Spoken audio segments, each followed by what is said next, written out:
بسم اللہ الرحمن الرحیم۔ یہ سول اسپتال جوہر آباد کی ایمرجنسی کا داخلی دروازہ ہے۔ ابھی آپ کے سامنے ریسکیو 1122 کی ایک ایمبولینس آ کر رکی ہے۔ اس ایمبولینس میں سے ایک ریسکیو اہلکار جو غالباً کسی چھوٹے سے بچے کو اپنے بازوؤں پہ اٹھائے پریشانی، گھبراہٹ اور بے چینی کی حالت میں چھوٹے بچوں کے ایمرجنسی بلاک یعنی نرسری کی طرف دوڑ رہا ہے۔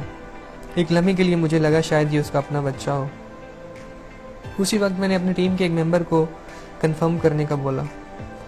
تھوڑی دیر بعد یہ جان کر انتہائی خوشی ہوئی کہ یہ بچہ ہڈالی کے کسی رہائشی کا ہے جسے فوری ایمرجنسی ٹریٹمنٹ کی ضرورت ہے، اور ریسکیو اہلکار محض اپنی ڈیوٹی ایمانداری سے سر انجام دے رہا تھا۔ اس واقعے کے بعد میں یہ کہنے میں حق بجانب ہوں کہ گورنمنٹ سیکٹر میں کام کرنے والا ہر شخص برا بھی نہیں ہوتا۔